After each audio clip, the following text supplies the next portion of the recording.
आज हम कक्षा 12 विषय संस्कृत के त्रयोदश पाठ योगस्य वैशिष्ट्यम का अध्ययन करेंगे। योगस्य वैशिष्ट्यम का अर्थ है योग का वैशिष्ट्य या योग की विशेषता या योग की महिमा, कि हमारे जीवन में, हमारे दैनिक जीवन में योग का क्या महत्व है, ये हम इस पाठ के माध्यम से जानेंगे, पढ़ेंगे। तो आइए पहले पढ़ते हैं पाठ परिचय। प्रस्तुत पाठ पतंजलि रचित योग सूत्र पर आधारित है। योग सूत्र से यह पाठ लिया गया है जिसके लेखक है महर्षि पतंजलि मुनि। तो पतंजलि मुनि के योग सूत्र या योग दर्शन से यह पाठ लिया गया है। इसमें योगाभ्यास के माध्यम से जीवन को संयमित बनाने के लिए शारीरिक, मानसिक और बौद्धिक रूप से विशिष्ट उपायों का उल्लेख किया गया है। इस पाठ में योगाभ्यास के माध्यम से अर्थात योग के माध्यम से योग का प्रतिदिन अभ्यास करने से जीवन को किस प्रकार संयमित बनाया जा सकता है और इस प्रकार के शारीरिक, मानसिक और बौद्धिक उपाय इस पाठ में बताए गए हैं। अर्थात शारीरिक, मानसिक और बौद्धिक रूप से किन किन उपायों को करके हम अपने जीवन को संयमित बना सकते हैं योग के माध्यम से, तथा योग के विभिन्न स्वरूपों का संलक्षण वर्णन किया गया है। योग के विभिन्न स्वरूप, योग के जो 8 अंग हैं, अष्टांग योग, उनका वर्णन भी लक्षण सहित इस पाठ में किया गया है। प्रस्तुत पाठ का संवाद के माध्यम से रोचक रूप में विवेचन किया गया है। तो प्रस्तुत पाठ का संवाद के माध्यम से अर्थात इस पाठ में हम संवाद पढ़ेंगे। संवाद का अर्थ वार्तालाप या आपसी बातचीत। तो संवाद के माध्यम से इस पाठ का रोचक रूप में विवेचन किया गया है, वर्णन किया गया है। पाठ में निहित विषय वस्तु छात्रों के बहुमुखी विकास के लिए अत्यंत उपयोगी है। और इस पाठ की जो विषय वस्तु है, इस पाठ की जो सामग्री है, वो छात्रों के बहुमुखी विकास के लिए उपयोगी है। बहुमुखी इसमें शारीरिक, मानसिक, बौद्धिक, सामाजिक, तो सब प्रकार का जो आध्यात्मिक भी विकास भी, तो सब प्रकार का विकास इस पाठ में, इस पाठ के माध्यम से छात्रों का हो सकता है। यह छात्रों के लिए, छात्रों के बहुमुखी विकास के लिए यह पाठ उपयुक्त प्रतीत होता है। तो अब पढ़ते हैं पाठ। कक्षायाः दृश्यम। इसमें ये जो पाठ पढ़ेंगे वो एक है, मानो कक्षा चल रही है और उस कक्षा में ही आपस में छात्र वार्तालाप कर रहे हैं, अपनी शंका कर रहे हैं और उनका समाधान योगाचार्य से करवा रहे हैं। तो कक्षा का दृश्य है। ये जो कोष्टक में जो वाक्य दिए गए हैं, शब्द दिए गए हैं, वो केवल क्रियाएं बताई गई हैं, उनका उच्चारण नहीं किया गया, केवल क्रियाएं हैं ये। तो कक्षा का दृश्य है। कक्षाया दृश्यम का अर्थ हुआ कक्षाया, कक्षा का, दृश्यम दृश्य या नजारा। कक्षा का दृश्य है कि अद्य कक्षा विशेष रूपेण सुसज्जिता अस्ति। और क्या दृश्य है वहां का? कक्ष का दृश्य कैसा है? अद्य, आज, कक्षा विशेष रूपेण, विशेष रूप से सुसज्जिता। सुसज्जिता का अर्थ है सजी धजी या तैयार या सजी हुई अस्ति है। आज कक्षा विशेष रूप से सजी हुई है। भित्तिषु योग विषयस्य विविध चित्राणि सज्जितानि सन्ति। भित्तिषु, भित्ति का अर्थ था दीवार, तो भित्तिषु सप्तमी का बहुवचन है, अर्थ हो जाएगा दीवारों पर। योग विषय से, योग विषय के, योग विषय के विविध चित्राणि, अनेक चित्र सज्जितानि सन्ति, सज्जितानि सजे हुए हैं। दीवारों पर योग विषय के विविध चित्र सजे हुए हैं। उसके बाद अब वार्तालाप शुरू होता है। तो स्वप्निल, स्वप्निल एक छात्र है जो कहता है बलराम, हे बलराम। बलराम को यहाँ संबोधित किया गया है स्वप्निल, स्वप्निल के द्वारा। तो स्वप्निल कहता है बलराम, हे बलराम, अद्य आज कक्षायाम, कक्षा में, कोई कोई, कह अपि कोई भी, या कोई विशिष्ट है, विशेष कार्यक्रम है, कार्यक्रम है। स्वप्निल बलराम से पूछता है कि बलराम, हे बलराम, अद्य आज कक्षायाम, कक्षा में कोई विशिष्ट, विशिष्ट कार्यक्रम है, कार्यक्रम है क्या? आज कक्षा में कोई विशेष कार्यक्रम है? तब बलराम है, बलराम कहता है अरे मित्र, हे मित्र, तुम न जानासी, क्या तुम नहीं जानते? जब स्वप्निल ने कहा कि क्या आज कक्षा में कोई विशेष कार्यक्रम है, तब बलराम ने उसका उत्तर देते हुए कहा कि हे मित्र, अरे मित्र, हे मित्र, तुम न जाना से, क्या तुम नहीं जानते? इदानीं तु योग शिक्षायाः कालांश है। इदानीं तु, अब तू, योग शिक्षा, यह योग शिक्षा का कालांश है, कालांश है। कालांश का अर्थ होता है पीरियड। तो अब तो योग शिक्षा का कालांश है। ये इस पीरियड में हम योग की शिक्षा पढ़ेंगे, ये योग के बारे में पढ़ेंगे। तभी मोहिनी कहती है एषः तु नूतनः विषयः। जब बलराम से यह सुना कि योग शिक्षा का यह कालांश है, तब मोहिनी ने शंका की और क्या कहा कि एषः तु नूतनः विषयः, एषः यह, तु नूतनः नया, विषयः विषय है, यह तो नया विषय है। अर्थात योग तो हमारे द्वारा कभी पहले सुना ही नहीं गया, पढ़ाया नहीं गया है, यह तो नया विषय है। किम प्रतिदिनम ईदृशी कक्षा प्रचलिष्यति। और उसके बाद मोहिनी शंका करती है कि किम क्या, प्रतिदिनम प्रतिदिन, ईदृशी ऐसी, कक्षा कक्षा प्रचलिष्यति चलेगी, क्या प्रतिदिन ऐसी क्लास चलेगी, ऐसी कक्षा चलेगी। मोहिनी कहती है क्या हम प्रतिदिन योग शिक्षा के बारे में पढ़ेंगे, क्या हमारी प्रतिदिन आज की तरह कक्षा चलेगी। बलराम है, इस पर बलराम कहता है, मोहिनी के प्रश्न का उत्तर देता है कि आम, हाँ। आम का अर्थ होता है हाँ। अधुना तू, अधुना अब, तू अस्माकम हमारे, कृते, कृते षष्ठी चतुर्थी विभक्ति की जगह प्रयुक्त होता है, तो कृते का अर्थ हुआ लिए। अस्माकम कृते हमारे लिए, हाँ अब तो हमारे लिए योग शिक्षा, योग की शिक्षा अतीव अत्यधिक, अत्यधिक उपयोगी उपयोगी अस्ति है। हाँ अब तो हमारे लिए योग की शिक्षा अत्यधिक उपयोगी है। यह हमें योग की शिक्षा अवश्य ग्रहण करनी चाहिए क्योंकि वो हमारे लिए अत्यंत उपादेय है। तब सागरिका कहती है अहो अरे सुखदम आश्चर्यम, ये तो सुखद आश्चर्य, सुखद होता है सुख देने वाला या सुखदायी। क्योंकि वो सभी आश्चर्यचकित थे, सजी हुई कक्षा को देखकर आश्चर्यचकित थे और दीवारों पर उन्होंने देखा योग विषय के चित्र चिपके हुए हैं, लगे हुए हैं। तब ये बात सुनकर, बलराम की बात सुनकर कि हाँ अब हमारे लिए योग शिक्षा अत्यधिक उपादेय है, तब सागरिका कहती है ओहो अरे सुखदम आश्चर्य, ये तो सुखद आश्चर्य है, ये आश्चर्य हमारे लिए सुखदायी है, सुख देने वाला है। अहमपि गृहे मातुः मुखात् योग शिक्षायाः विषय श्रुतवती। तब सागरिका कहती है कि अहमपि मैंने भी गृहे घर पर, मातुः माता के, मुखात मुख से, योग शिक्षायाः योग शिक्षा के, योग शिक्षा के, योग शिक्षा के विषय विषय में श्रुतवती सुना है। अर्थात मैं भी घर पर अपनी माता के मुख से योग शिक्षा के बारे में सुन चुकी हूँ, मैंने भी अपनी माता के मुख से योग शिक्षा के बारे में सुना है। तया उत्तम, तया उनके द्वारा उत्तम कहा गया, किनके द्वारा। सागरिका कहती है कि मेरी माता के द्वारा। तया का अर्थ होता है उसके द्वारा या उनके द्वारा, उसके द्वारा, उनके द्वारा, यहाँ एक वचन है तया, तो उनके द्वारा या उसके द्वारा उत्तम कहा गया। या उन्होंने कहा कि योग स्वास्थ्य कर, योग स्वास्थ्य कर, स्वास्थ्य को बढ़ाने वाला है, यह स्वास्थ्य प्रदान करने वाला है। योग स्वास्थ्य कर, कि योग हमारे स्वास्थ्य को बढ़ाने वाला है, हमारे लिए स्वास्थ्य वर्धक है। ये ऐसा मैंने अपनी माता से सुना है। सागरिका कहती है कि जब बलराम ने कहा हमारे लिए योग की शिक्षा आज के दिन अत्यधिक उपयोगी है, तब सागरिका ने कहा ओह अरे सुखदम आश्चर्य, ये तो सुखद आश्चर्य है, मैंने भी अपनी माता के मुख से हमारे घर पर योग शिक्षा के बारे में सुना है। वो कहती है कि योग हमारे लिए स्वास्थ्यकर है, हमारे स्वास्थ्य के लिए लाभदायी है। यह बात सुनकर सागर कहता है कि किम विद्याध्ययनेपि योगस्य अस्योपि योगः वर्तते। किम क्या, विद्याध्ययन में या पढ़ने में, पढ़ाई में, विद्याध्ययन में या पढ़ाई में, अस्य इसका उपयोग वर्तते हैं। तो क्या पढ़ाई में भी इसका उपयोग है या पढ़ने में भी इसका उपयोग है। कि जब सागरिका ने कहा कि यह हमारे स्वास्थ्य को बढ़ाने वाला है, तब सागर शंका करता है कि क्या पढ़ाई में भी इसका हमारे लिए उपयोग है या पढ़ाई में भी हमारे लिए यह उपयोगी होगा।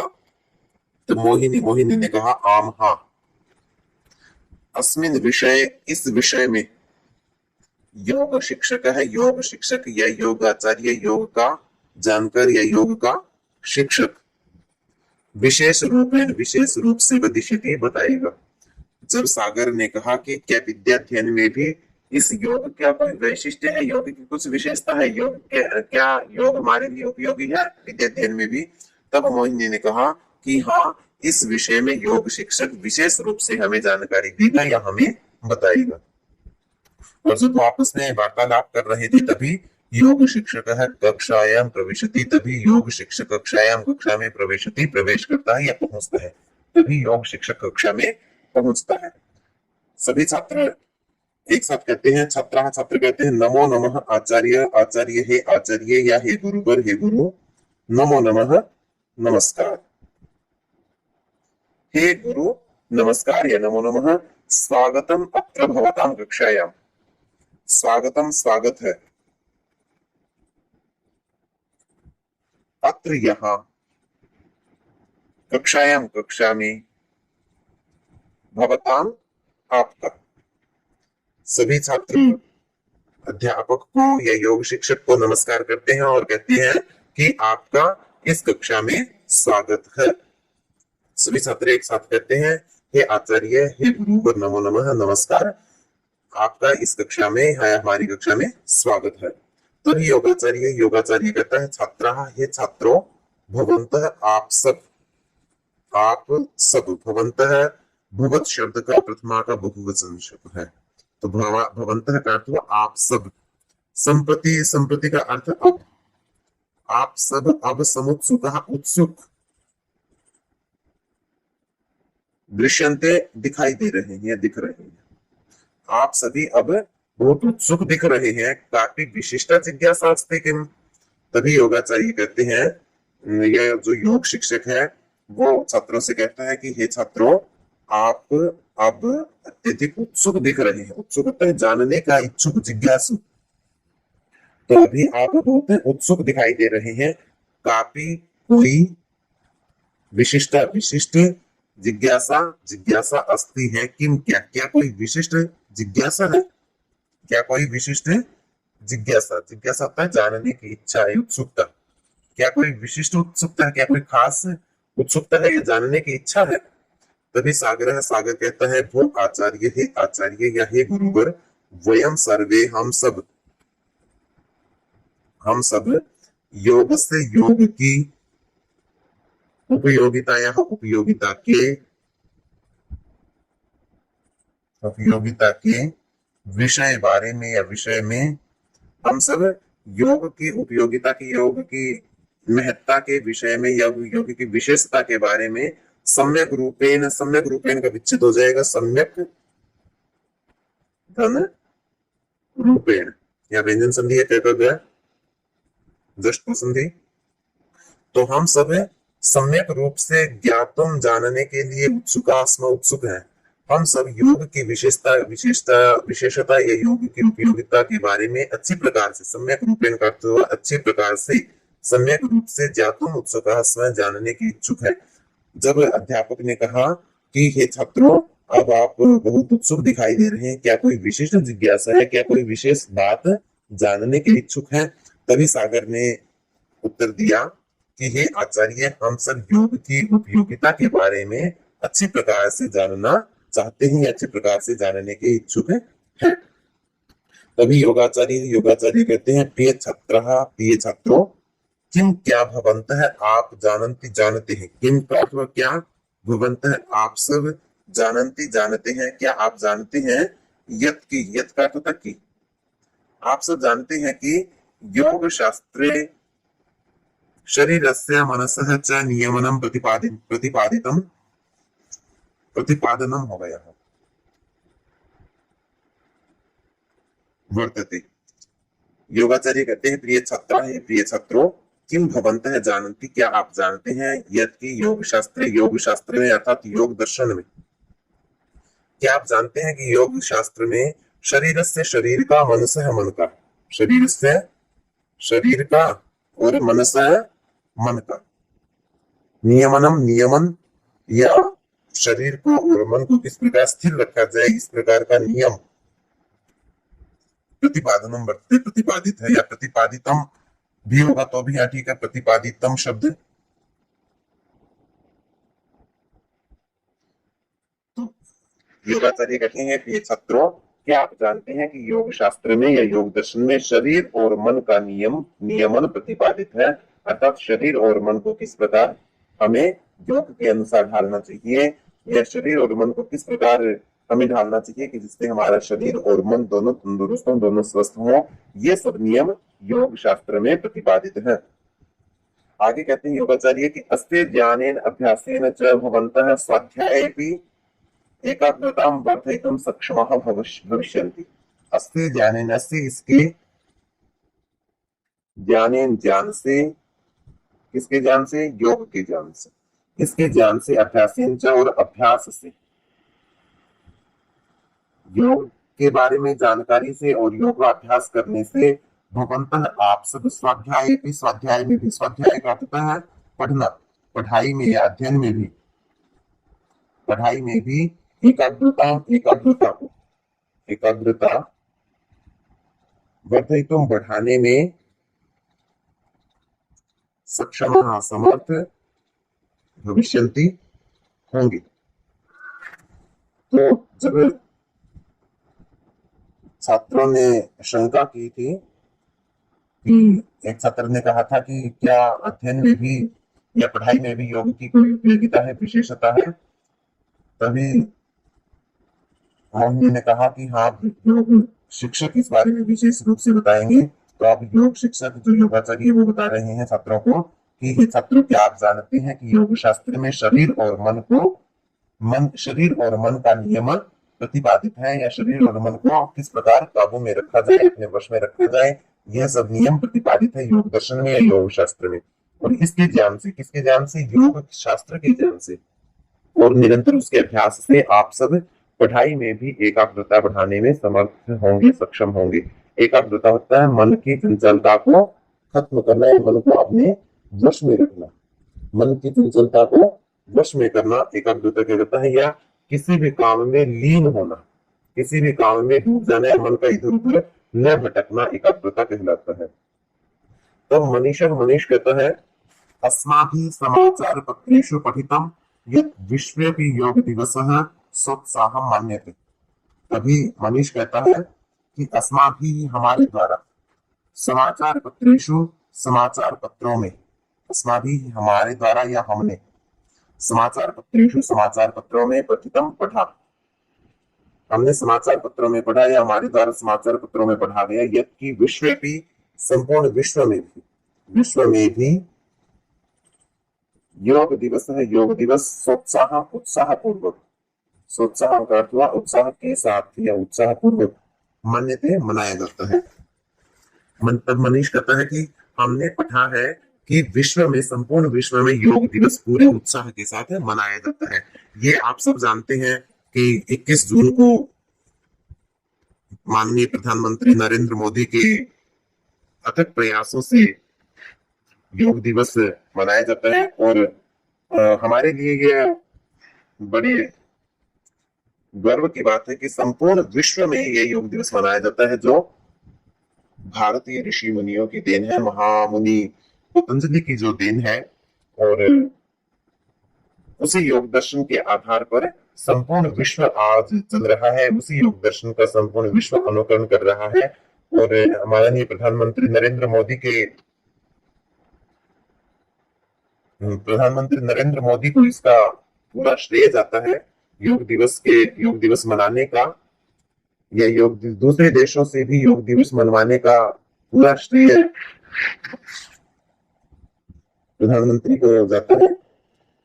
तब मनीष कहता है कि हमने सुना है या हमने समाचार पत्रों में पढ़ा है कि संपूर्ण विश्व में योग दिवस पूरे उत्साह के साथ मनाया जाता है। तभी योगाचार्य करते हैं साधुत्तम का विच्छेद हो जाएगा, साधु धन उत्तम, साधु ठीक, उत्तम कहा, सच कहा या ठीक कहा कि जून मास से 21 दिवस है, तो अंतरराष्ट्रीय योग दिवस रूपेण सर्वत्र मान्यते। कि तुमने ठीक कहा, जून मास से जून महीने की या जून की 21 या 21वें करता था 21वें दिवस है दिन, जून महीने के 21वें दिन अर्थात 21 जून को तो अंतरराष्ट्रीय योग दिवस रूपेण अंतरराष्ट्रीय योग दिवस के रूप में सर्वत्र सब जगह मान्यता मनाया जाता है। योगाचार्य ने कहा कि हे मनीष तुमने ठीक कहा है, हर वर्ष जून महीने की 21 तारीख को अंतरराष्ट्रीय योग दिवस के रूप में मनाया जाता है या 21 जून को अंतरराष्ट्रीय योग दिवस मनाया जाता है। तभी मोहिनी कहती है कि आचार्य है आचार्य संप्रति का अब वयम हम योग विषय योग के बारे में सविस्तरम विस्तार पूर्वक ज्ञातुम जानना इच्छा में है चाहती है। तब मोहिनी कहती है कि हे आचार्य अब हम योग के विषय में विस्तार पूर्वक जानना चाहते हैं। योग आचार्य पाठ माध्यमेन योग शिक्षा शिक्षयति, और तभी योगाचार्य है जो योगाचार्य योग शिक्षक है वो पाठ के माध्यम से योग की शिक्षा की शिक्षा दे रहा है या योग की शिक्षा दे रहा है, योग के बारे में पढ़ा रहा है। योगाचार्य कहता है प्रिय छात्र हे प्रिय छात्रो ध्यानेन शृणुत ध्यान से श्रृणुत सुनो। अब योगाचार्य पढ़ाना प्रारंभ करता है और कहता है ये प्रिय छात्रों ध्यान से सुनो, योगश्चित्त वृत्ति निरोध है, योगश्चित्त वृत्ति निरोध का विच्छेद हो जाएगा, चित्त वृत्ति निरोध है, योग क्या है चित्त वृत्ति निरोध है। चित्त का अर्थ मन, तो मन की वृत्तियों का निरोध है, रोकना, मन की वृत्तियों को रोकना ही योग कहलाता है, या मन की चंचलता को अपने वश में करना, मन की चंचलता को खत्म करना ही योग कहलाता है, या मन को एक जगह लगाना, एक जगह स्थिर रखना ही योग कहलाता है। मोहन कहता है चित्तवृत्ति निरोध अथ किम तात्पर्यमस्य। मोहन शंका करता है चित्तवृत्ति निरोध है अर्थात ये जो शब्द है जो योगाचार्य ने कहा चित्तवृत्ति निरोध है, तब मोहन कहता है चित्तवृत्ति निरोध है चित्त की वृत्तियों का निरोध है, चित्त की मन की चंचलता का रोकना। अथ किम तात्पर्यमस्य, तब कहता है किम क्या तात्पर्य है अर्थ है, क्या अर्थ है अस्य इसका क्या अर्थ है, अर्थात चित्त वृत्ति निरोध है जो योगाचार्य ने कहा। तब मोहन ने उसको शंका करते हुए कहा कि यह चित्त वृत्ति निरोध जो शब्द है उसका क्या तात्पर्य है, क्या अर्थ है।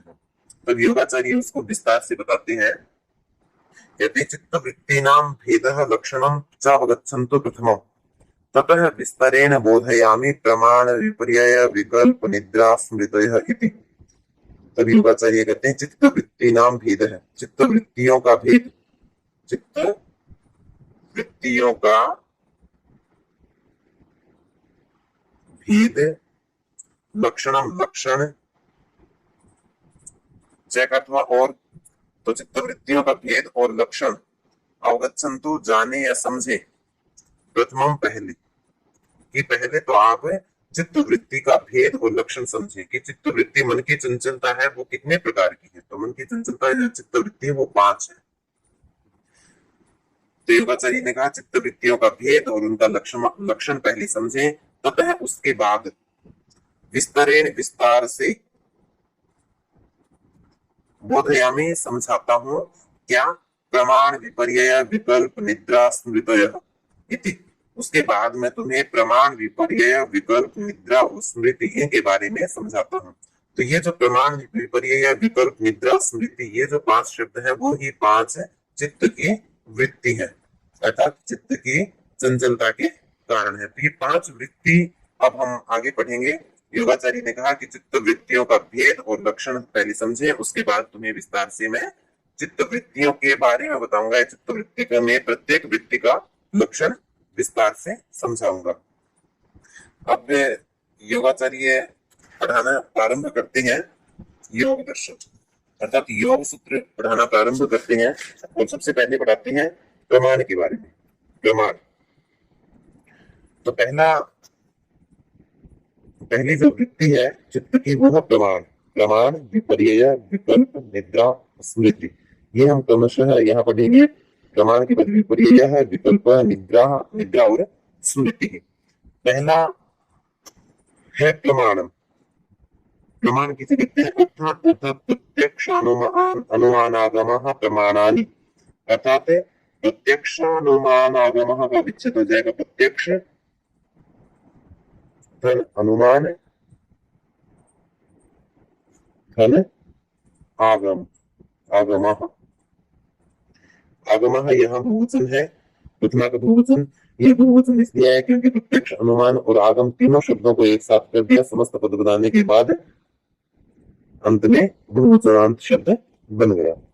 प्रत्यक्ष अनुमान और आगम, आगम का अर्थ होता है शब्द प्रमाण। ये प्रमाणानि प्रमाण है, तीन प्रमाण है। अर्थात योग दर्शन तीन प्रमाण मानता है, सांख्य और योग दर्शन दोनों दर्शन तीन तीन प्रमाण मानते हैं।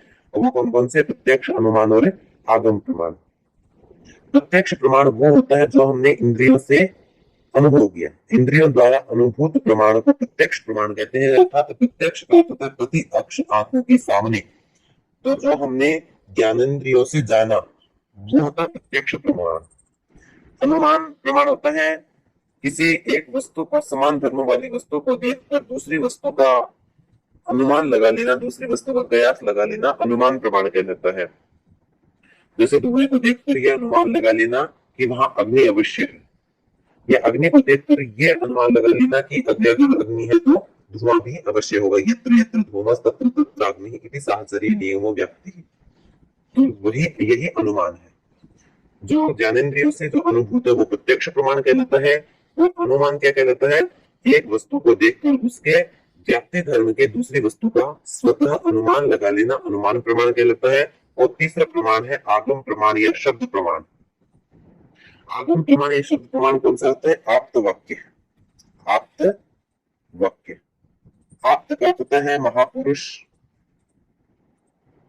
महापुरुषों का जो वाक्य है वो ही आप्त वाक्य कहलाता है, वो ही शब्द प्रमाण कहलाता है। जैसे हमने महापुरुषों की जीवनी पढ़ी है, महापुरुषों के आदर्श वाक्य पढ़े, महापुरुषों की श्रेष्ठ जीवन चरित पढ़ी और उनके द्वारा कही हुई बातों पर हमने विश्वास किया। अर्थात जो आप्त पुरुष होते हैं, जैसे वेद वाक्य, वेद वाक्य, वेद वाक्य के यहाँ आप्त पुरुष है। तो वेद के मंत्रों पर हम विश्वास करते हैं, वेद के प्रमाणों, वेद के मंत्रों को हम प्रमाण मानते हैं। जैसे हमारा पवित्र पुस्तक, हमारी जो पवित्र पुस्तक, हमारा पवित्र ग्रंथ है वो भगवत गीता, श्रीमद् भगवत गीता को भी हम पवित्र ग्रंथ मानते हैं। तो भगवत गीता को हम प्रमाण मानते हैं। कैसे प्रमाण मानते हैं? आप्त प्रमाण या शब्द प्रमाण या आगम प्रमाण मानते हैं, क्योंकि श्री कृष्ण ने गीता का उपदेश दिया था और श्री कृष्ण हमारे लिए आदर्श है। और आदर्श व्यक्ति का जो वचन है, जो कथन है, वो हमारे लिए प्रमाण रूप में स्थित है। तो यहाँ प्रमाणम का अर्थ हुआ प्रमाण, साक्ष्य, साक्ष्य कहें या सबूत कहें।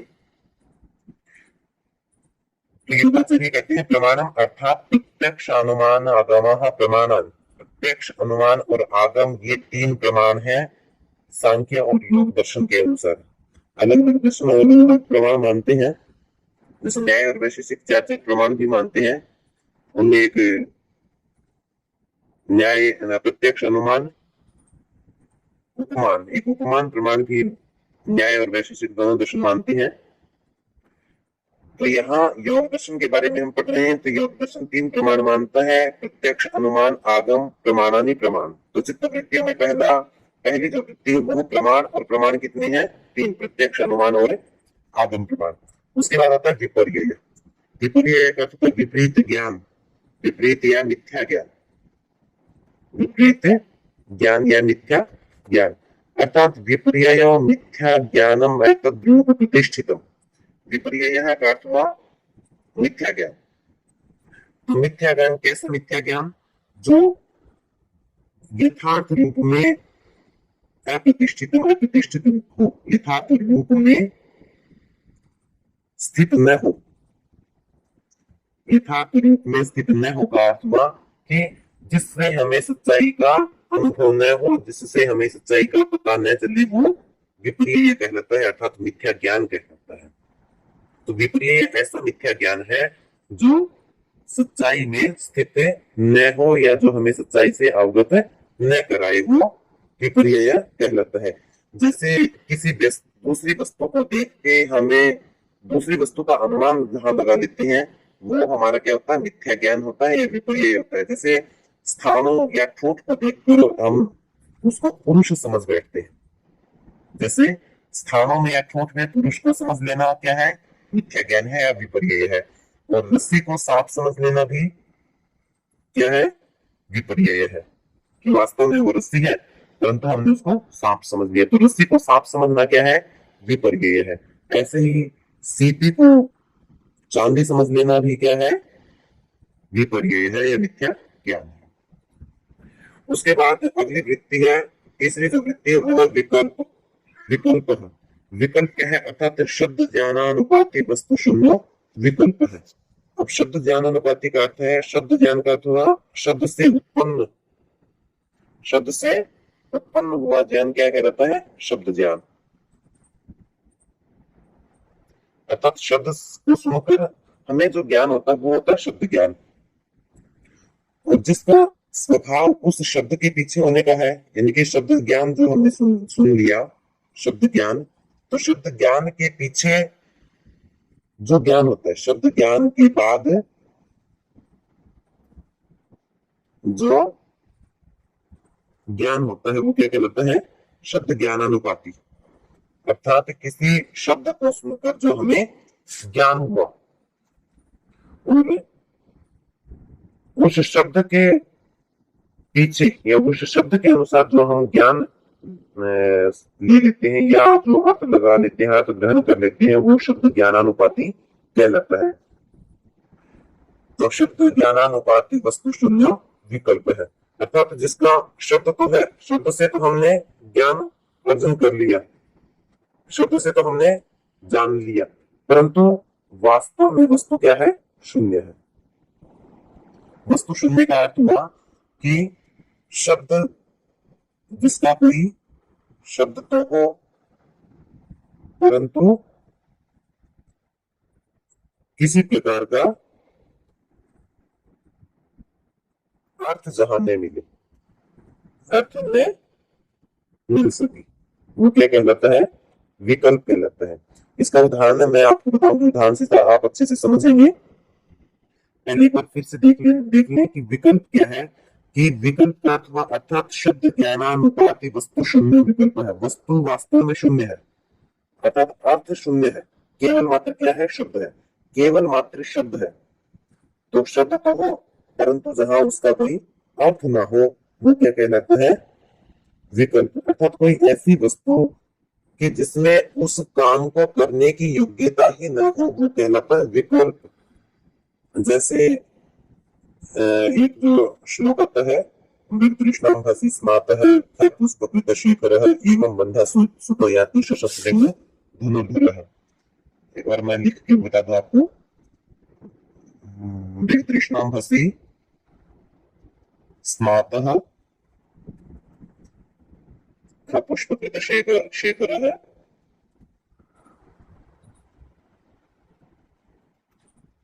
एवं बन्धः सुतोयाति शशस्त्रेण धनुर्धरः। इसमें जो भी शब्द दिए हैं वो सारे केवल मात्र शब्द ज्ञान के लिए है, उनका कोई अर्थ नहीं निकलता। अर्थात ये जो शब्द है वो केवल शब्दों से केवल शब्द ज्ञान तो हो सकता है, परंतु इनमें वास्तव में उनकी उस काम को करने की योग्यता नहीं है। मृग तृष्णा बसे का अर्थ मृग तृष्णा के पानी से स्नातः नहाया हुआ, मृग तृष्णा के पानी से नहाया हुआ। तो मृग तृष्णा में वास्तव में पानी नहीं होता।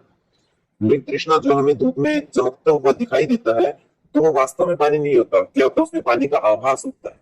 तो मृग तृष्णा के पानी से नहाना असंभव है। तो मृग तृष्णा से नहाना ये शब्द तो हो गया, परंतु इसका अर्थ कुछ नहीं है। तो मृग तृष्णा के अंब से या जल से नहाया हुआ पुष्प शेखर है, और आकाश के पुष्प को अपने सिर पर धारण करके, तो आकाश का कोई पुष्प नहीं होता, आकाश में कोई, आकाश वास्तव में कोई फूल नहीं है, तो पुष्प शेखर है। पुष्प खगा तो आकाश, तो आकाश के पुष्प को अपने सिर पर धारण करके, तो न तो मृग तृष्णा पानी है और न ही आकाश फूल है। एवं बंध्या सुतो जाति, एवं इस प्रकार बंध्या सुत, बंध्या का अर्थ बांझ, बांझ का पुत्र याति जा रहा है। तो बांझ जो है, बांझ औरत जो है, जो स्त्री बांझ है, उसका पुत्र होगा ही नहीं। तो ये बंध्या सुत शब्द तो है, परंतु इसका जब हम अर्थ निकालेंगे तो वो अर्थ क्या होगा, अयोग्य होगा, या इस प्रकार ये अर्थ, ये शब्द उस अर्थ की योग्यता से दूर है, अर्थात इस शब्द में उसके अर्थ की योग्यता ही नहीं है। तो बंध्या सुत है, बांझ का पुत्र याति जा रहा है, क्या करके, शश स्टिंग धनुर्धर है। शश का अर्थ होता है खरगोश, खरगोश के स्टिंग का अर्थ होता है सींग, खरगोश के सींग से बना हुआ धनुष लेकर, खरगोश के सींग से बना हुआ धनुष लेकर बंध्या का पुत्र मृग तृष्णा के जल में स्नान करके और आकाश के पुष्प को अपने सिर पर धारण करके जा रहा है। इसमें जो चार शब्द दिए हैं, मृग तृष्णा भसी, पुष्प शेखर है, बंध्या सुत है, शश सिंह धनुर्धर है, तो इन चारों शब्द निरर्थक है, क्योंकि मृग तृष्णा वास्तव में पानी नहीं है। और उसके बाद था पुष्प शेखर, आकाश कोई पुष्प नहीं है, बंध्या सुत, बांझ का कोई पुत्र हो ही नहीं सकता, शश सिंह खरगोश के सींग से, खरगोश के सींग के सिर पर सींग होते ही नहीं। तो यहाँ क्या है, विकल्प है ये, अर्थात शब्द ज्ञान तो है, शब्द से उत्पन्न हुआ जो ज्ञान है वो शब्द ज्ञान कहलाता है, परंतु शब्द ज्ञान के अनुसार क्या है, अर्थ क्या है, यहाँ पर शून्य है। तो शब्द ज्ञान के होने पर भी जहां अर्थ न हो, न निकले, या किसी प्रकार का कोई अर्थ न निकल सके, न मिल सके, वो विकल्प कहलाता है। तो मुझे आशा है कि आप इसे आप अच्छे से समझ गए होंगे। प्रमाण, विपर्यय और विकल्प। प्रमाण हो गए तीन, प्रत्यक्ष, अनुमान और शब्द प्रमाण या आगम प्रमाण। विपर्यय है, विपर्यय मिथ्या ज्ञानम तद्रूप प्रतिष्ठितम, मिथ्या ज्ञान होना, किसी चीज का गलत ज्ञान होना, विपरीत ज्ञान होना, अर्थात सच्चाई, जिस ज्ञान में सच्चाई न हो, सच्चाई रहित जो ज्ञान है वो क्या कहलाता है, विपर्यय कहलाता है। जैसे रस्सी में सांप की भ्रांति होना विपर्यय है। विकल्प है, शब्द ज्ञानानुपाती वस्तु शून्य विकल्प है, शब्द ज्ञान तो है परंतु जहां कोई अर्थ नहीं है वो क्या कहलाता है, विकल्प कहलाता है। उसके बाद है निद्रा। निद्रा का सामान्य अर्थ है, शाब्दिक अर्थ है नींद, और नींद हमें कब आती है, जब नींद लेते हैं तो किस अवस्था में होते हैं हम, सुषुप्ति अवस्था में। तो नींद का आश्रय क्या है, सुषुप्ति। तो यहाँ अभाव प्रत्यालंबन वृत्ति निद्रा, प्रत्यय, प्रत्यय का अर्थ है ज्ञान,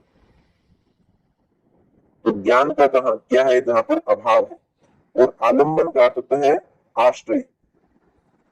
तो इसका अर्थ हुआ जिसके आश्रय से ज्ञान का अभाव हो, जिसके आश्रय से, आश्रय का तो अर्थ या मतलब, जिसके आश्रय से हमें प्रत्यय अभाव, ज्ञान का अभाव हो, यह जो वृत्ति ज्ञान के अभाव का आश्रय ले।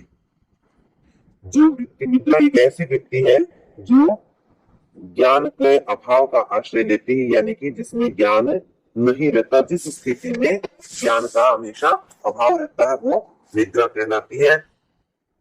और यह सामान्य भाषा में कहें तो निद्रा का जो आश्रय है, निद्रा का आश्रय किससे है, सुषुप्ति अवस्था से। तो निद्रा का आश्रय क्या है, सुषुप्ति। ये मैंने पहले बताया था कि निद्रा का जो सामान्य शाब्दिक होता है नींद, और नींद हमें कब आती है, या नींद आती है तब हम किस अवस्था में होते हैं, तो तब हम होते हैं सुषुप्ति अवस्था में, अर्थात जो अज्ञान और विद्या के अंधकार में फंसी हो वो क्या कहलाती है, निद्रा कहलाती है। जिसमें अज्ञान हो, अर्थात ज्ञान का अभाव हो, ज्ञान का अभाव ही क्या कहलाती है, निद्रा कहलाती है। और पांचवी और अंतिम जो वृत्ति है मन की, वो है स्मृति। स्मृति का शाब्दिक अर्थ होता है याद, या जिसमें किसी चीज को भुलाया नहीं जा सके। तो स्मृति किसे कहते हैं, अनुभूत विषय संप्रमोश स्मृति है। अनुभूत का अर्थ होता है अनुभव की, अनुभव की गई विषय, विषयों का असंप्रमोश है न भूलना, अनुभव किए गए विषयों का असंप्रमोश है न भूलना या न खोना ही स्मृति स्मृति कहलाता है। यह जो विषय हमने ज्ञानेंद्रियों से अनुभव कर लिए हैं, आंखों से जिसको देख लिया, कानों से जिसको सुन लिया है, जिह्वा से जिसको चख लिया है, ध्यान से जिसको सूंघ लिया है, तो ज्ञानेंद्रियों से जो अनुभूत विषय है, तो अनुभव किए गए विषयों का असंप्रमोश है, न भूलना, न खोया जाना, न चुराया जाना ही स्मृति कहलाती है। तो इस प्रकार योगाचार्य ने 5 वृत्तियों के बारे में बताया।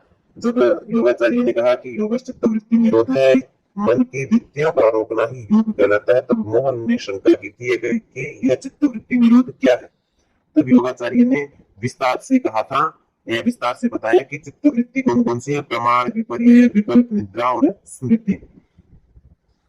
तो प्रमाण क्या था? 3 प्रमाण है, प्रत्यक्ष, अनुमान और आगम प्रमाण, जिससे हम साक्ष्य प्रस्तुत कर सकते हैं। तो प्रत्यक्ष जो हमने आंखों के सामने देखा, जो अनुभव किया, अनुमान जिस पर हमने अनुमान लगाया, और आगम आप्त पुरुषों के वाक्य, महापुरुषों के वाक्य आगम प्रमाण या शब्द प्रमाण माने जाते हैं।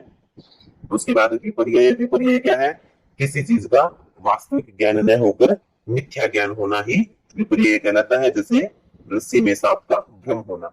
फिर विकल्प अर्थात शब्द ज्ञानानुपातिक वस्तु शून्य विकल्प है, जहाँ केवल शब्द ज्ञान तो है परंतु उसका अर्थ शून्य है। ये जिससे शब्द ज्ञान से कोई किसी प्रकार का कोई अर्थ न निकले है विकल्प कहलाता है। जैसे मैंने वो एक श्लोक बताया था, तृष्णांब से स्नातः पुष्प कृतशेखर है एवं बंध्या सुतयाते शशस्त्रिंग धनुर्धर है। तो उसमें जो 4 शब्द थे, चारों निरर्थक थे।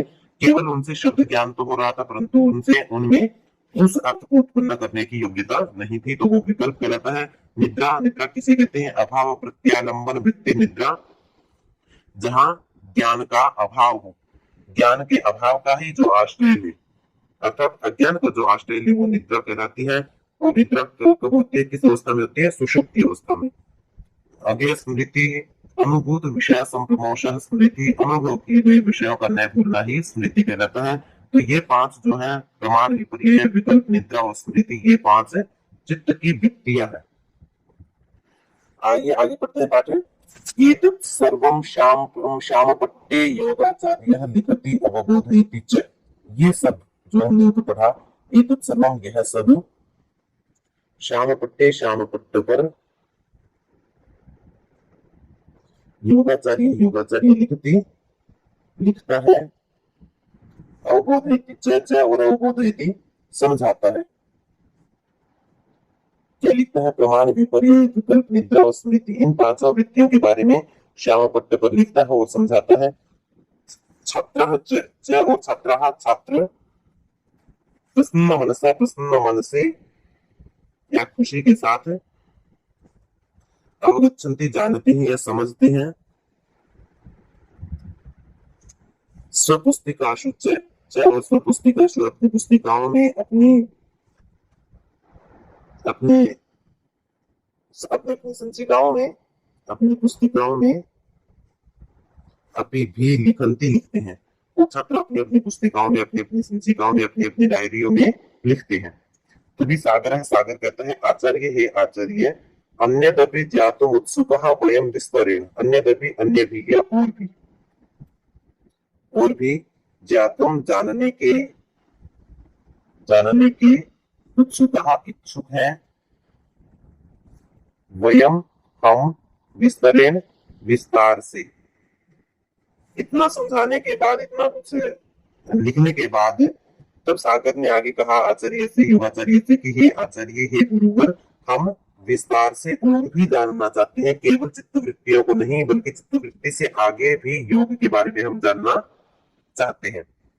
इस पर योगाचार्य कहते हैं, अधुना अब योगांगानाम, योग के अंगों का, अधुना अब योगांगानाम, योग के अंगों का, या योग के अंगों के नामानि, नाम, लक्षणानि और लक्षण च, और अवबोधयामि, समझाता हूं या बताता हूं। ये हम सब ने सुना है कि योग के 8 अंग होते हैं, अष्टांग योग, 8 अंगों वाला योग। तो योग के कितने अंग हैं? 8। तो सागर ने कहा कि हम और कुछ भी जानना चाहते हैं, ये इससे भी आगे जानना चाहते हैं। तब योगाचार्य ने कहा कि अब योग के अंगों के नाम और लक्षण मैं आपको बताता हूँ या समझाता हूँ। अब आगे आचार्य, योगाचार्य, ये 8 योग के अंगों के बारे में बताती हैं। उनमें से 8 अंग कौन कौन से हैं, आइए देखते हैं। यम, उसके बाद है नियम आसन, नियम आसन का विच्छेद करेंगे तो हो जाएगा नियम, और उसके बाद आ जाएगा आसन, उसके बाद है प्राणायाम, प्राणायाम, उसके बाद है प्रत्याहार, उसके बाद है धारणा, और उसके बाद है ध्यान, और उसके बाद है समाधि और अष्टांगानी का विच्छेद हो जाएगा समाधि। ये समाधि हो जाएगा यहाँ, क्योंकि इन सबको मिलाकर यहाँ बहुवचन हो जाएगा। समस्त पद बनाने के बाद बहुवचनांत होगा समाधि शब्द, समाधि में। तो समाधि है समाधि शब्द का बहुवचनांत शब्द है, प्रथमा बहुवचन। अष्टावंगानी, अष्टों का अर्थ हो गया 8 अंगानी, अंग 8 अंग।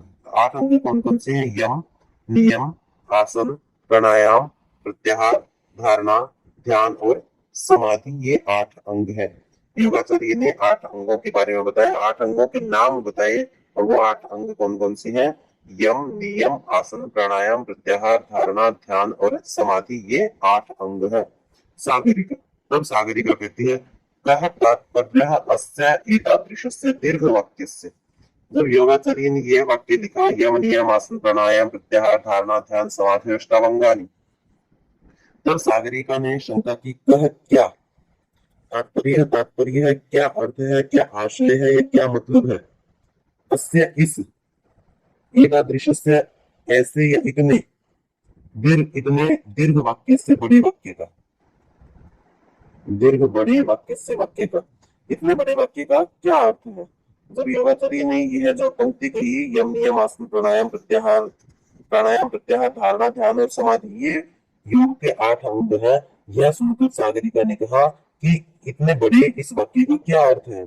किंचित अपि न अवगम्यते, किंचित अपि कुछ भी, किंचित कुछ, अपि भी, न नहीं, अवगम्यते समझे, हम कुछ भी समझ नहीं पाए, यहाँ में कुछ समझ नहीं आया। ये जब वाक्य बोल रही थी सागरिका, तभी योगाचार्य कहते हैं अलम चिंतया, चिंता मत करो, चिंता मत करो।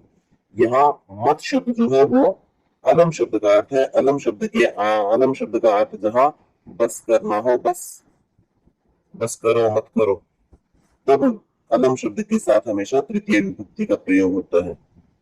तो इसलिए यहाँ चिंता शब्द की तृतीया का एक वचन प्रयुक्त हुआ है।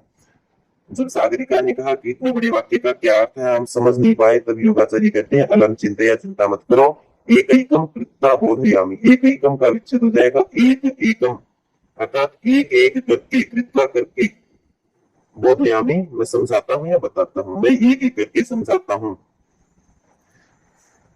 और तब योगाचार्य योग के अंगों के बारे में बताना शुरू करते हैं। तो सबसे पहला है यमः, यम, योग का पहला अंग है यम। तो यम में सबसे पहला है अहिंसा। यम 5 है और नियम भी 5 है। तो यम में पहला जो यम है वो है अहिंसा। अहिंसा प्रतिष्ठायाम तत्सन्निधु वैर त्याग है। यहाँ महर्षि पतंजलि मुनि ने अहिंसा की परिभाषा दी है कि अहिंसा प्रतिष्ठायाम, अहिंसा की स्थिति होने पर,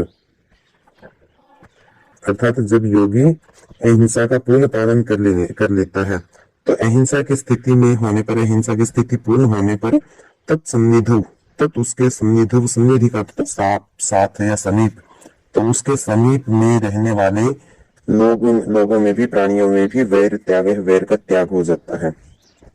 अर्थात जब योगी अहिंसा की स्थिति को प्राप्त कर लेता है, अहिंसा की पूर्ण स्थिति पर पहुंच जाता है, अहिंसा की पूर्ण स्थिति होने पर तत्सन्निधि, उसके समीप रहने वाले प्राणियों में भी वैर त्याग, वैर का त्याग हो जाता है। अर्थात उसके संसर्ग में आने वाले प्राणी भी वैर भाव को या शत्रुता को त्याग देते हैं, छोड़ देते हैं। उसके बाद है सत्यम, सत्य प्रतिष्ठायाम, अर्थात सत्य की दृढ़ स्थिति होने पर, सत्य की स्थिति पूर्ण होने पर, क्रिया फल आश्रयत्वम, योगी की जो वाणी है, क्योंकि बोलने की जो क्रिया है वो वाणी से की जाती है, तो सत्य की स्थिति पूर्ण होने पर योगी की वाणी द्वारा जो क्रिया की जाती है, जो वाणी के द्वारा जो क्रिया की जाती है या वाणी के द्वारा जो बोला जाता है उसमें फल आश्रयत्व, फल का आश्रयत्व होता है। फल का आश्रयत्व का अर्थ है यहाँ फल का आश्रयत्व हो जाता है। तो फल का आश्रयत्व क्या है, अर्थात उसकी जो वाणी है, उसकी जो वाणी की जो क्रिया है, अर्थात जो वाणी है वो अमोघ हो जाती है, अर्थात सुफल वाली हो जाती है, सुफलदायक होती है। अर्थात योगी की जो वाणी है वो अच्छा फल प्रदान करने वाली होती है, या अच्छे वचन ही वह बोलता है और दूसरों के लिए भी वो आशीर्वादात्मक वचन ही बोलता है। और किसी भी अनधिकार पुरुष को, अनधिकार अर्थात जो कुपात्र है, योगी कभी भी आशीर्वाद नहीं देता। अर्थात अनधिकारी पुरुष को योगी अपनी वाणी से आशीर्वाद नहीं देता, बल्कि जो अधिकारी है, जो सुपात्र है, उसी को योगी आशीर्वाद देता है।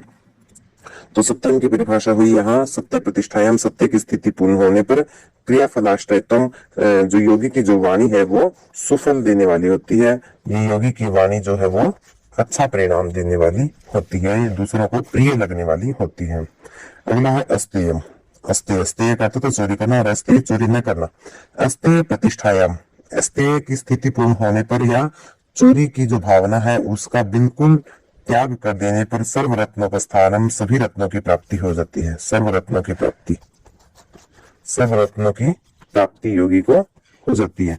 अब इस सभी प्रकार के रत्न ये नहीं कि जो भौतिक पदार्थ हैं वो योगी को मिल जाते हैं, नहीं, बल्कि जो आध्यात्मिक पदार्थ हैं या आध्यात्मिक जो विचार हैं वो योगी के मन में आते हैं, और सर्वरत्न यानी कि मन से ईर्ष्या, जलन, द्वेष भावना ये सब दूर हो जाते हैं, और मन वचन कर्म से वो सत्य का पालन करता है, अहिंसा का पालन करता है, और किसी के धन की अभिलाषा नहीं करता। तो अस्तेय की स्थिति पूर्ण होने पर सभी रत्नों की प्राप्ति स्वतः योगी को हो जाती है।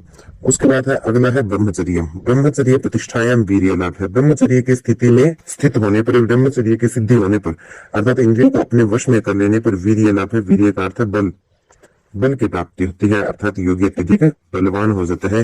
अपनी इंद्रियों को वश में करके योगी अत्यधिक बल को प्राप्त कर लेता है। उसके बाद पांचवा जो यम है वो अपरिग्रह। अपरिग्रह, अपरिग्रह स्थैर्य जन्म कथनता संबोध है। अपरिग्रह की स्थिति पूर्ण होने पर, अपरिग्रह की स्थैर्य, अपरिग्रह में स्थिर होने पर, या अपरिग्रह की स्थिति पूर्ण होने पर, अपरिग्रह का अर्थ है आवश्यकता से अधिक वस्तुओं का संग्रह न करना। तो अपरिग्रह की स्थिति पूर्ण होने पर जन्म कथनता संबोध है। जन्म से जन्म कथनता किस प्रकार का है यह संबोध है, बोध हो जाता है, यह जानकारी योगी को प्राप्त हो जाती है। कथनता का अर्थ होता है प्रकारता, यह किस प्रकार से। तो जन्म कथनता संबोध है का अर्थ है जन्म से संबंधित प्रकार का बोध या प्रकार की जानकारी योगी को हो जाती है। अर्थात योगी यह जान लेता है कि मैं किस प्रकार का हूँ, यह मेरा क्या जन्म है, यह कैसे हुआ, आगे क्या होगा, ये सब, अर्थात भूत भविष्यत वर्तमान, भूत भविष्यत और वर्तमान तीनों कालों की जो अपने खुद की आत्म स्वरूप की जो जिज्ञासा है, आत्म स्वरूप की अर्थात अपनी जो जिज्ञासा है वो योगी की शांत हो जाती है। अर्थात भूत भविष्यत और वर्तमान कालिक जो स्वयं की जो जिज्ञासा है कि मैं क्या था, मैं क्या होऊंगा और वर्तमान में मैं क्या हूं, ये सब जिज्ञासा अपरिग्रह से सिद्ध हो जाती है। ये सब जिज्ञासा जब तब शांत हो जाती है। अर्थात वस्तुओं का अत्यधिक संचय न करने से योगी को अपने जन्म के बारे में जानकारी हो जाती है। एक बार यम के जो पांचों भेद हैं उनको एक बार फिर से पढ़ेंगे। तो पहला अहिंसा है। अहिंसा प्रतिष्ठायाम तत्सन्निधि वैर त्याग है। अहिंसा का अर्थ है हिंसा न करना, किसी को न मारना। तो अहिंसा की स्थिति पूर्ण होने पर तत्सन्निधि, उसके सानिध्य में, उसके सानिध्य में, सानिध्य होता समीपता, उसकी समीपता में, उसके सानिध्य में रहने वाले जो प्राणी है उनका भी वैर त्याग है, वैर का त्याग हो जाता है, या उनकी भी वैर भावना छूट जाती है। आगे सत्यम, सत्य प्रतिष्ठायाम क्रियाफलाश्रयत्वम, और सत्य की स्थिति में पूर्ण होने, सत्य की स्थिति में होने पर या सत्य के सिद्ध होने पर कर्ता की जो वाणी है, योगी की जो वाणी है वो सुफलदायक होती है, अच्छे फल वाली होती है। अस्तेय, अस्तेय का अर्थ चोरी न करना। अस्तेय प्रतिष्ठायाम सर्वरत्नोपस्थानम, अस्तेय की स्थिति में होने पर सभी रत्नों की प्राप्ति योगी को स्वतः हो जाती है। आगे है ब्रह्मचर्य। ब्रह्मचर्य प्रतिष्ठायाम वीर्य लाभ है। ब्रह्मचर्य की स्थिति पूर्ण होने पर अर्थात इंद्रियों को अपने वश में कर लेने पर बल की प्राप्ति होती है। अपरिग्रह स्थैर्य जन्म कथनता संबोध है। अपरिग्रह में स्थिर होने पर या अपरिग्रह की स्थिति होने पर जन्म से संबंधित ज्ञान जानकारी योगी को हो जाती है कि मेरा जन्म किस प्रकार है, मेरा जन्म किस लिए हुआ है, भूत भविष्य और वर्तमान काल की जो जिज्ञासा है वो सब शांत हो जाती है। उन सब के बारे में जानकारी योगी को मिल जाती है। यह सब सुनकर बलराम कहता है अपने शिक्षक को, अतीव ज्ञान वर्धिका ऐसा कक्षा, ऐसा यह कक्षा अतीव अत्यधिक ज्ञान वर्धिका, ज्ञान को बढ़ाने वाली ही ज्ञानवर्धक है। यह जो हमारी आज की जो कक्षा है वो अत्यधिक ज्ञानवर्धक है। पुस्तकालय गत्वापि एतावत् ज्ञानम प्राप्तुम अशक्यम आसीत् यादृशम अद्य अस्याम कक्षायाम प्राप्तम। और आगे कहता है बलराम कि पुस्तकालय गत्वापि, पुस्तकालय जाकर भी, गत्वा का अर्थ होता है जाकर, अपि का अर्थ भी, पुस्तकालय जाकर भी एतावत् इतना ज्ञान प्राप्तुम करने में अशक्यम आसीत्, यहाँ होगा तो प्राप्त करने में अशक्य आसीत्, मैं असमर्थ था, यानी पुस्तकालय जाकर भी मैं इतना ज्ञान प्राप्त नहीं कर सकता था। यादृशम जितना या जैसा अद्य आज अस्याम कक्षायाम प्राप्तम, इस कक्षा में मैंने पाया, जितना ज्ञान मैंने आज इस कक्षा में पाया है उतना तो मैं पुस्तकालय में जाकर भी नहीं प्राप्त कर सकता था। उसके बाद जो योगाचार्य वो नियमों के बारे में बताते हैं, और नियम भी वैसे ही यम की तरह 5 है। तो आइए पढ़ते हैं नियम के बारे में। नियम, पहला नियम है शोच। शोचात स्वंग जुगुप्सा परैर संसर्ग है। शोचात, शोच से अर्थात शोच के सिद्ध होने पर, अर्थात शारीरिक और मानसिक शुद्धि होने पर, अर्थात शोच नियम के सिद्ध होने पर स्वंग जुगुप्सा, स्व अंग, अपने अंगों से, अपने अंगों की जुगुप्सा का अर्थ तो निंदा या घृणा, अपने अंगों की निंदा, परैर संसर्ग, परई ही दूसरों से, असंसर्ग का अर्थ होता है असंगति या दूसरों का साथ न करना, दूसरों से अनासक्ति या दूसरों की तरफ आसक्त न होने की स्थिति उत्पन्न होती है। अर्थात शौच से योगी अपने अंगों से घृणा करता है और दूसरों से भी असंसर्ग करता है, दूसरों से भी आसक्ति भाव नहीं रखता।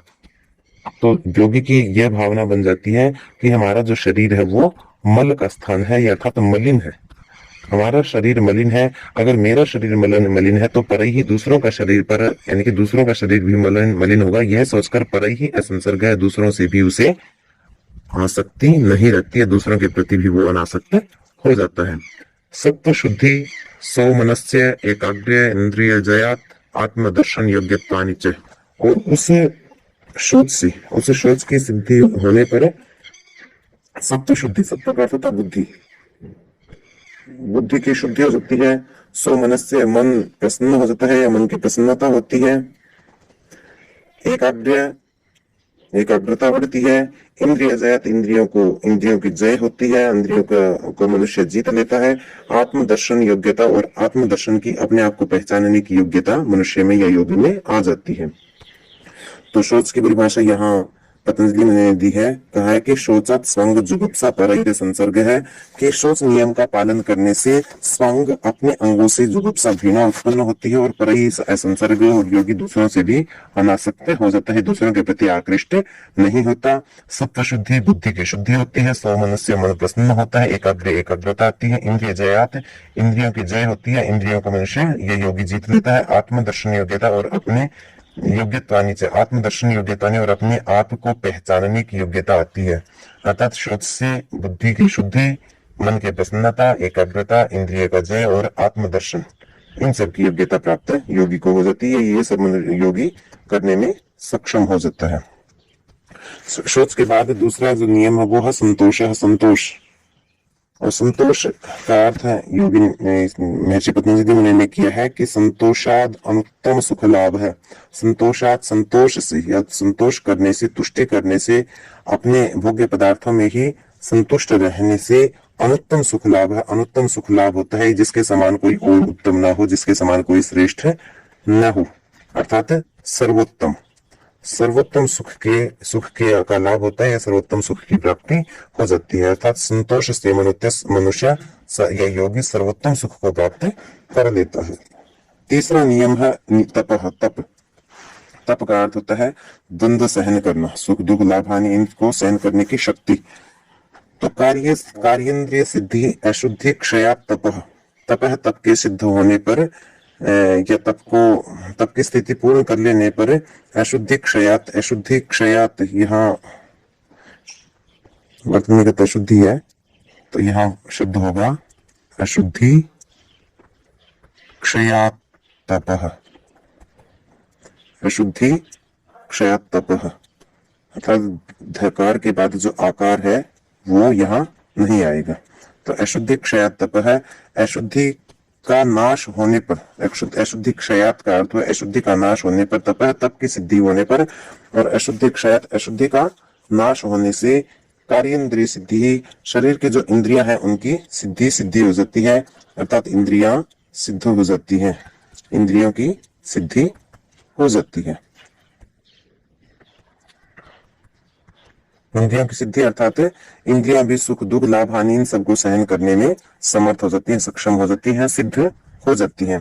तो अशुद्धि के नाश होने से इंद्रियों की सिद्धि हो जाती है। उसके बाद है स्वाध्याय। स्वाध्याय का अर्थ होता है अच्छे ग्रंथों का अध्ययन करना। तो स्वाध्याय इष्ट देवता संप्रयोग है, और स्वाध्याय करने से, स्वाध्याय की सिद्धि होने से, स्वाध्याय के सिद्ध होने से इष्ट देवता इष्ट देव परमात्मा के साथ संप्रयोग योग हो जाता है, योगी परमात्मा से जुड़ जाता है। अपने इष्ट देवता से अर्थात परम पिता परमात्मा से संप्रयोग है, योग हो जाता है, योगी का योग हो जाता है, या वह योगी परम पिता परमात्मा से जुड़ जाता है, परम पिता परमात्मा के समीपस्थ हो जाता है। आगे ईश्वर प्रणिधानम, अंतिम पांचवा जो नियम है वो है ईश्वर प्रणिधान। तो ईश्वर प्रणिधान की व्याख्या यहाँ महर्षि पतंजलि मुनि ने की है कि समाधि सिद्धि ईश्वर प्रणिधानात्। ईश्वर प्रणिधानात्, ईश्वर प्रणिधान से, ईश्वर प्रणिधान का अर्थ होता है अपने आप को परमात्मा में अर्पित कर देना। तो ईश्वर प्रणिधान से अपने आप को परमात्मा को सौंपने से समाधि सिद्धि, समाधि की सिद्धि होती है, अर्थात योग का जो 8वां अंग है वो 8वां अंग योगी को प्राप्त हो जाता है, अर्थात ईश्वर प्रणिधान से योगी समाधि को प्राप्त हो सकता है या समाधि को प्राप्त करने में सक्षम हो जाता है। तदैव घंटावादनम भवति, तभी घंटावादनम भवति, घंटा बजता है। अर्थात जब योग शिक्षक ने नियमों के बारे में बताया, यम और नियम के बारे में बताया, तभी घंटावादनम भवति, घंटावादन होता है, घंटी बज जाती है। और सर्वे छात्राः, सभी छात्र कहते हैं आचार्य कृपया करके आसन प्राणायाम इत्यादिकम स्पष्टीकृत्य एवं क्षम समापयतु। अब योगाचार्य ने यम और नियम के बारे में तो बता दिया, या यम और नियम के जो पांच यम और नियम है उन सब के बारे में तो विस्तार से बता दिया। तभी घंटी बजती है, तभी सभी छात्र कहते हैं कि ये आचार्य कृपा करके आसन प्राणायाम इत्यादि को स्पष्ट करके ये भी कक्षा समापयतु, कक्षा समाप्त कीजिएगा। उन्होंने आचार्य से निवेदन किया कि यम नियम के बाद जो आसन प्राणायाम प्रत्याहार धारणा ध्यान और समाधि, जो योग के 6 अंग और जो बच गए उनके बारे में स्पष्ट करके, उनके बारे में बताकर ही कक्षा को समाप्त कीजिएगा। आधे में आते तो आधे में या बीच में मत छोड़ो। योगाचार्य है, इस पर योगाचार्य कहते हैं कि आम हाँ बोधयामी, बताता हूँ, अग्रेपी आगे भी, हाँ मैं आगे भी तुम्हें बताता हूँ। तो योगाचार्य कहते हैं सबसे पहले बारे बताते हैं आसनम, आसन के बारे में। ततो द्वंद्वान अभिघात है, ततो उसके बाद द्वंद्व अनभिघात है। द्वंद्वान माफ कीजिएगा, यहाँ विच्छेद होगा, द्वंद्वान धन अभिघात है, द्वंद्वान द्वंद्वों से अभिघात है, बाधा नहीं होती है, द्वंद्व बाधा नहीं डाल सकते, द्वंद्व निर्बाध हो जाते हैं। कि आसन की स्थिति पूर्ण होने पर स्थिरता पूर्वक और सुखपूर्वक शरीर जिसमें अनुभव करे वो आसन कहलाता है। तो उस आसन से तथा उस आसन के सिद्ध होने पर या उस आसन के पूर्ण होने पर द्वंद्वान अभिघात है, द्वंद्वों का अभिघात है, घात नहीं होता। घात का अर्थ होता है प्रहार, ये बाधा पहुंचाना। तो द्वंद्व बाधा नहीं पहुंचा सकते, द्वंद्व निर्बाध हो जाते हैं, अर्थात योगी को द्वंद्व नहीं सताती। प्राणायाम है, प्राणायाम क्या है, ततः क्षीयते प्रकाशावरणम, उस प्राणायाम के सिद्ध होने पर, ततः का मतलब उसके बाद, प्रकाश आवरणम जो ज्ञान के ऊपर, जो प्रकाश का अर्थ था ज्ञान, तो ज्ञान के ऊपर जो आवरण है, अर्थात ज्ञान के ऊपर जो आवरण, किसका आवरण, अज्ञान का आवरण है, तो ज्ञान के ऊपर जो अज्ञान का आवरण है वो क्षीयते नष्ट हो जाता है। ज्ञान के ऊपर जो अज्ञान का आवरण है वो नष्ट हो जाता है, अर्थात केवल ज्ञान ही ज्ञान योगी को होता है। धारणा सुच योग्यता मन से है, और उन धारणाओं में मन से मन की योग्यता हो जाती है। धारणाओं में मन एकाग्र हो जाता है, धारणा में मन रम जाता है। उसके बाद है प्रत्याहार, है प्रत्याहार, ततः परम आवश्यक इंद्रियाणाम, आवश्यक इंद्रियाणाम, ततः परम उसके बाद आवश्यक वश में हो जाती है इंद्रियाणाम, इंद्रिया, या इंद्रियों का वशीकरण हो जाता है। तो प्रत्याहार के कारण या प्रत्याहार की स्थिति होने पर इंद्रियाणाम, इंद्रियों का परम अत्यधिक आवश्यकता वशीकरण हो जाता है, या इंद्रिया अत्यधिक वश में हो जाती है, इंद्रियों पर पूर्ण वश योगी का हो जाता है। और उसके बाद है धारणा, धारणा ध्यान समाधि त्रय में एकत्र संयम है, अर्थात धारणा, ध्यान और समाधि, इन तीनों का एकत्र हो जाना ही संयम, संयम कहलाता है। धारणा, ध्यान, समाधि, इन तीनों को एक जगह, इन तीनों का एक स्थान पर आ जाना या एकत्र हो जाना ही संयम, संयम कहलाता है। संयम का अर्थ होता है नियंत्रण, वश। तो जब धारणा, ध्यान और समाधि इन तीनों के सिद्ध होने पर योगी संयमित हो जाता है। योगी की इंद्रियां, ज्ञानेन्द्रिया और कर्मेंद्रिया और उभयेंद्रिय मन भी संयमित हो जाता है, मन भी वशीभूत हो जाता है। तब जयात प्रत्यालोक है, और उन सब की जय से, जीतने से, धारणा, ध्यान, समाधि, इन तीनों का जब एकत्रीकरण हो जाता है, संयमी बन जाता है, तो उससे तब जयात, उनके जीत लेने से, धारणा, ध्यान, समाधि पर वश कर लेने से प्रज्ञालोक है, प्रज्ञा का होता है बुद्धि, बुद्धि का प्रकाश होता है, या बुद्धिमान योगी बन जाता है, योगी को बुद्धि की प्राप्ति होती है। उसके बाद जब योग के 8 अंगों का विस्तृत वर्णन किया योगाचार्य ने, फिर योगाचार्य ने कहा कि शोभनम, ठीक है, श्वः, श्वः का तथा कल, आने वाले कल, कल प्रायोगिकम व्यवहारम करिष्यामः, हम प्रायोगिक व्यवहार करेंगे, ये न जिससे भवंतः आप सब नियम, नियम इत्यादि नाम, यम और नियम आदि का प्रत्यक्ष अनुभव से दर्शनती, प्रत्यक्ष अनुभव करेंगे। कल हम इन सब का प्रायोगिक व्यवहार करेंगे, जिससे आप सब यम और नियम का प्रत्यक्ष अनुभव करेंगे, अर्थात आपको फिर से बहुत सारी बातें अच्छे से समझ आएंगी या आपकी स्मृति में अंकित हो जाएंगी। एवं कथयित्वा, एवं ऐसा कथयित्वा कहकर कक्षातः, कक्षा से प्रस्थानम करोति आचार्य, आचार्य कक्षा से प्रस्थान करते हैं। छात्रः अपि, छात्र भी हृष्ट मनसा, प्रसन्न मन से, प्रसन्न मन से परस्परम आपस में योग चर्चा कुर्वाण है, संति, योग चर्चा कर रहे हैं।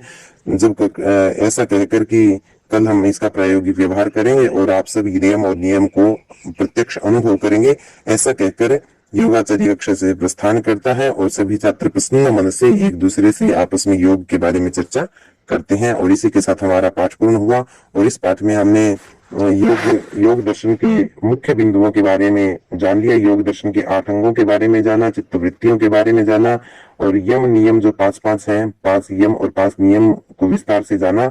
और मेरा आपसे अनुरोध है कि इस पाठ को आप अच्छे से समझने के लिए इन वीडियो को दोबारा देखें, सुने, और नीचे शब्दार्थ दिए हैं, उन शब्दार्थों को देखकर भी आप अपनी शंकाओं का निराकरण करें, निवारण करें। और इसी के साथ आप सभी का धन्यवाद।